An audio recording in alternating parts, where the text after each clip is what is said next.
Hello दोस्तों, welcome to commerce nation learn with confidence. My name is Aman.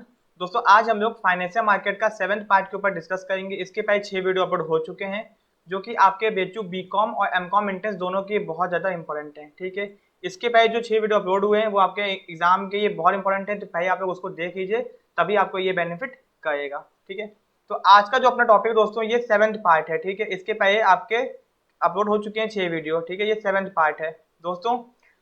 Commerce nation के अलावा आप लोगों के ये अकाउंट्स नेशन, इकोनॉमिक्स नेशन और बिजनेस नेशन आपके क्लास 11th और 12th एकेडमिक क्लासेस के ये चैनल हम लोग के आ चुके हैं। आप लोग उनको भी सब्सक्राइब करिए एंड उसको शेयर कर दीजिए अपने फ्रेंड्स में या फिर अपने जूनियर्स के साथ में, जिससे वो लोग अपनी पढ़ाई को अच्छे से कर सकें। ठीक है, आज हम लोग पढ़ेंगे काइंड्स ऑफ ब्रोकर। दोस्तों, ये जो टॉपिक है इससे क्वेश्चन एग्जाम में आ चुका है। ठीक है, तो ब्रोकर, अब ब्रोकर सुनने में तो बहुत आसान है कि ये ब्रोकर के बारे में क्या है, ठीक है, नाम बताए, बट क्वेश्चन कभी कभी थोड़ा टेक्निकल आ जाता है। तो हम लोग ऐसे पढ़ाई करेंगे कि एग्जाम में क्वेश्चन छूटे ना एक भी।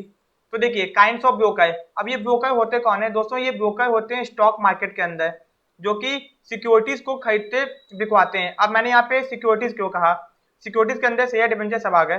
ठीक है, तो कितने टाइप के ब्रोकर होते हैं पहले तो आपको ये पता होना चाहिए। दोस्तों, पहले अपना ब्रोकर का नाम है जॉब है।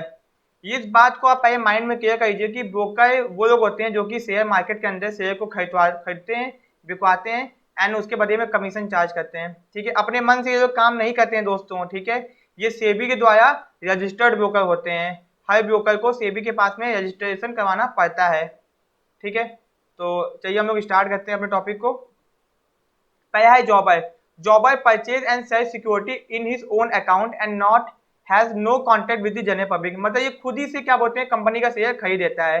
ठीक है, जॉबर does not work for commission rather than profit. ये कमीशन के काम नहीं करता, ये प्रॉफिट के काम करता है।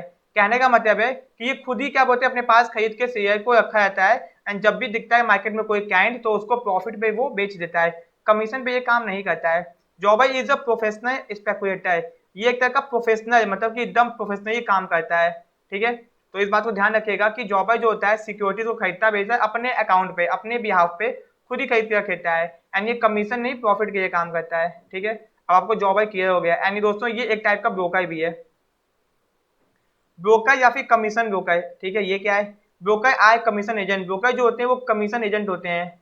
नॉर्मली अगर ब्रोकर की बात आएगी आएगी ही आएगी। ठीक है, when sorry who act as an intermediary between buyer and seller of security।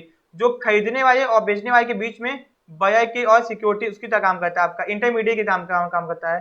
ठीक है, इंटरमीडिएट का मतलब होता है दलाल की तरह काम करता है कि आपको खरीदवा देगा, उसको बिकवा देगा एंड बीच में कमीशन चार्ज करिएगा। ठीक है दोस्तों, दे डू नॉट परचेज और sell security on their behalf. ये खुद सिक्योरिटी नहीं खरीदते हैं। अगर आप बोलोगे तो ये आपको खरीदवा देंगे या फिर बिकवा देंगे, खुद नहीं खरीदेंगे। ठीक है, ऐसा नहीं कि खुद खरीद के रखे होंगे फिर आपको बेच देंगे, ऐसा कुछ नहीं है। They bring together buyer and seller and help them in making a deal. ये खरीदने वाले और बेचने वाले को साथ में लेके आते हैं एंड उनके बीच में एक डील करवाते हैं। Broker charge commission from both the parties. वो दोनों पार्टी से कमीशन चार्ज कर सकते हैं। ठीक है, अब आते हैं सब ब्रोकर, जिसको एमिसर्स भी कहते हैं। इसको ध्यान रखिएगा थोड़ा सा। Sub broker is an agent of the stock broker. अब स्टॉक मार्केट में जो मेन ब्रोकर है ये उसका एजेंट होता है। मतलब स्टॉक मार्केट में जो ब्रोकर है वो तो भैया बहुत बिजी है काम में, तो वो अपने अंडर बहुत सारे छोटे मोटे एजेंट्स को रखता है जो कि उसके ये काम करते हैं। ठीक है, तो he purchase and sell security only through stock broker. तो जो सब ब्रोकर होता है वो स्टॉक ब्रोकर की मदद से ही शेयर को खरीद बेच सकता है। He is not a member of stock change. ये स्टॉक चेंज का कोई मेंबर नहीं है। ठीक है, sub broker get commission broker. Sub broker को क्या मिलता है? कमीशन मिलता है। ठीक है, इसीलिए इसको कमीशन ब्रोकर भी कहा जाता है।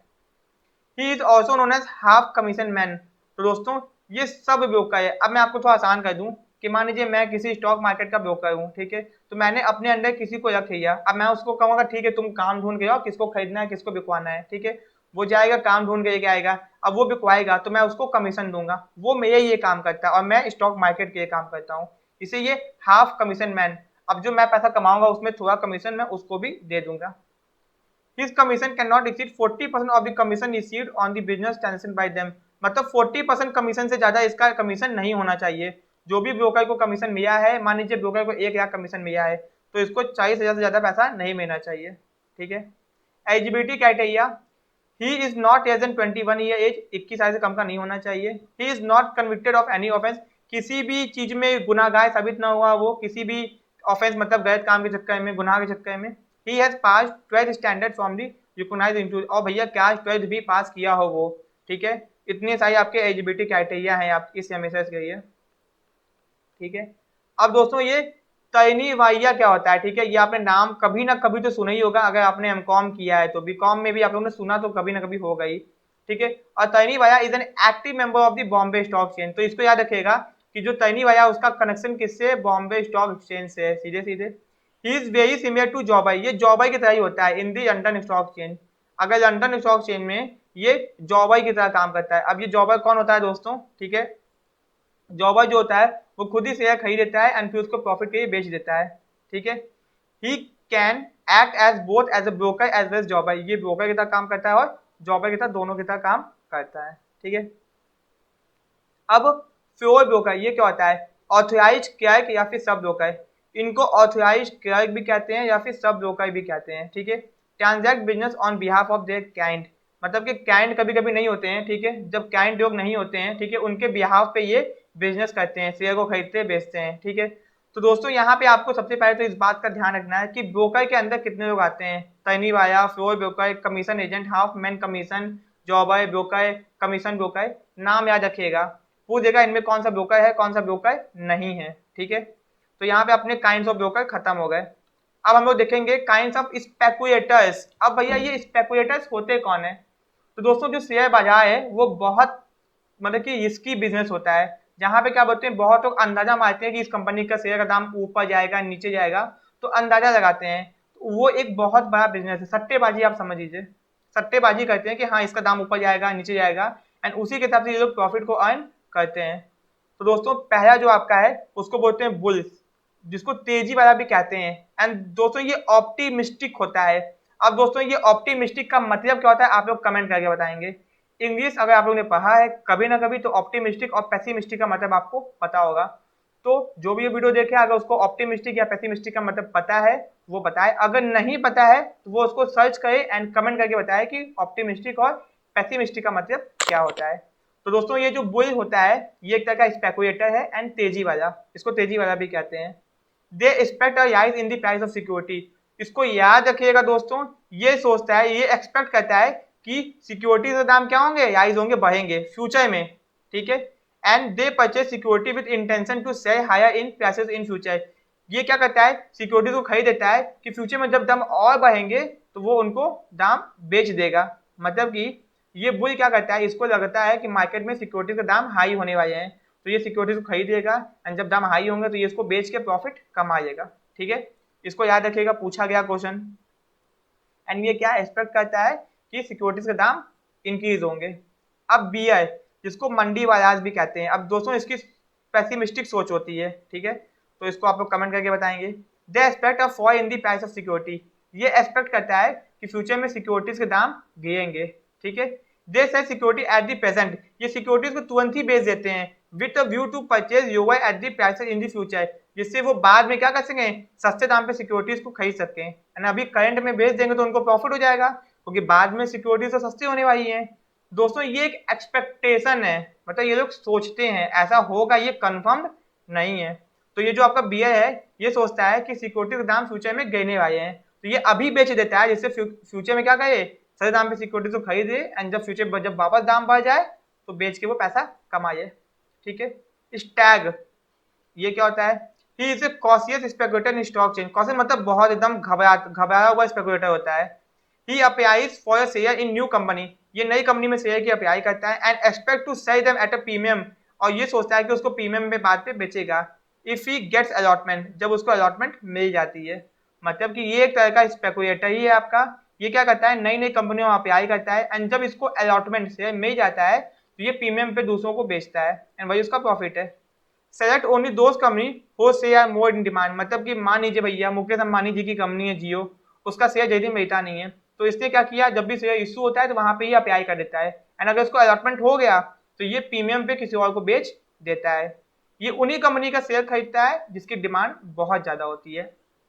He sell the share before being called to pay the allotment money, allotment money मांगने से पहले ये शेयर को बेच देता है। दोस्तों अपना ये आखिरी टॉपिक है हेम डक, आपने नाम नहीं सुना होगा इसके बारे में। When a bear find it difficult to fulfil his commitment, जब बीआई अपनी कमिटमेंट को पूरा नहीं कर पाता है, he is called steering like a hem duck, मतलब ये डक की तरह काम करता है। मतलब उसने जो बोला था बीआई, बीआई यहाँ पे क्या कहता है दोस्तों, मैं आपको एक बार फिर से दिखा देता हूँ। दे से सिक्योरिटी एज प्रेजेंट, अभी करंट में बेच देगा बट बाद में कम दाम पे खरीदता है, ठीक है, फिर फ्यूचर में जब दाम बढ़ेगा तो बेचेगा। जब ये अपना कमिटमेंट नहीं कर पाता है, ठीक है, इसको देखिए, these are bear broker who sell ultimately short by making wrong moves, मतलब भैया ये तुरंत बेच दिया, मतलब इसने गलत काम कर दिया। मतलब क्या है, they are bear broker who sell ultimately short by making wrong moves, मतलब इसने गलत डिसीजन लिया एंड गलत तरीके से शेयर को डिबेंचर को बेच दिया था। Hence they will use in the market generally the sell security, they sell security without having shares and they therefore they are caught in the wrong foot, मतलब कि भैया अपने ही पैर पे कुल्हाड़ी मार देता है ये एम डक, मतलब ये भी एक तरह का स्पेकुलेटर होता है। यहाँ पे इसको इस तरह से डिनोट किया गया है कि ये रॉन्ग डिसीजंस के कारण क्या बोलते हैं अपने आप को नुकसान पहुंचा देता है। मान लीजिए कि भैया फ्यूचर में दाम बढ़ने वाले थे और इसने क्या बोलते हैं अभी बेच दिया, तो भैया इसको नुकसान हो गया, फ्यूचर में बेचता तो ज्यादा पैसा हमारा था। तो ये एम डक एक तरह का स्पेकुलेटर होता है जो कि रॉन्ग डिसीजन लेता है।